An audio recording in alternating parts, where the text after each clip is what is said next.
एक साधु देश भ्रमण के लिए पैदल निकला हुआ था। एक बार रात हो जाने पर वो किसी गांव में आनंद नाम के व्यक्ति के दरवाजे पर रुका। आनंद ने साधु की खूब सेवा की। दूसरे दिन आनंद ने बहुत सारे उपहार देकर साधु को विदा किया। साधु ने आनंद के लिए प्रार्थना की, भगवान करे तू दिनों दिन बढ़ता ही रहे। साधु की बात सुनकर आनंद हंस पड़ा और बोला, अरे महात्मा जी, जो है ये भी नहीं रहने वाला। साधु आनंद की ओर देखता रह गया और वहां से चला गया।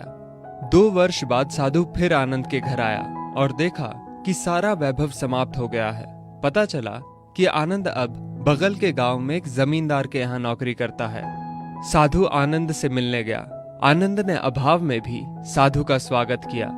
झोपड़ी में फटी चटाई पर बिठाया, खाने के लिए सूखी रोटी दी। दूसरे दिन जाते समय साधु की आंखों में आंसू थे।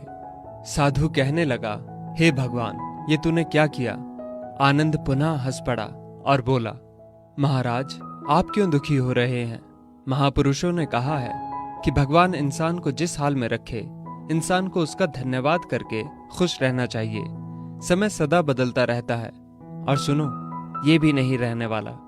साधु मन ही मन सोचने लगा, मैं तो केवल भेष से साधु हूं, सच्चा साधु तो तू ही है आनंद।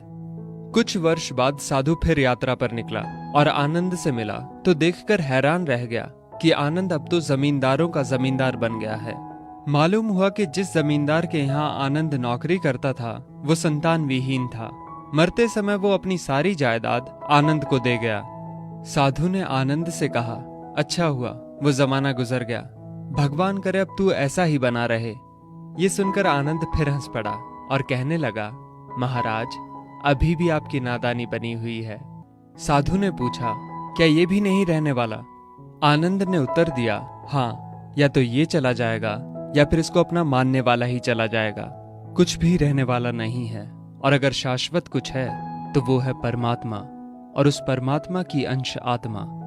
आनंद की बात को साधु ने गौर से सुना और चला गया। साधु कई साल बाद फिर लौटता है तो देखता है कि आनंद का महल तो है, किंतु कबूतर उसमें गुटरगूं कर रहे हैं और आनंद का देहांत हो गया है।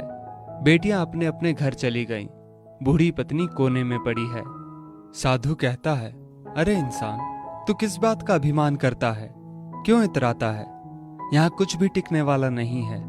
दुख या सुख कुछ भी सदा नहीं रहता। तू सोचता है पड़ोसी मुसीबत में है और मैं मौज में हूं, लेकिन सुन, ना मौज रहेगी और ना ही मुसीबत।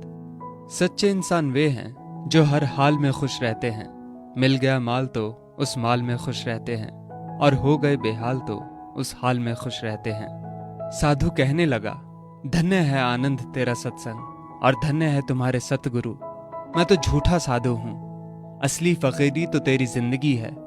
अब मैं तेरी तस्वीर देखना चाहता हूं, कुछ फूल चढ़ाकर दुआ तो मांग लूं। साधु दूसरे कमरे में जाता है तो देखता है कि आनंद ने अपनी तस्वीर पर लिखवा रखा है, आखिर में ये भी नहीं रहेगा। खूबी और खामी दोनों ही होती है हर इंसान में। जो तराशता है उसे खूबी नजर आती है, और जो तलाशता है उसे खामी नजर आती है।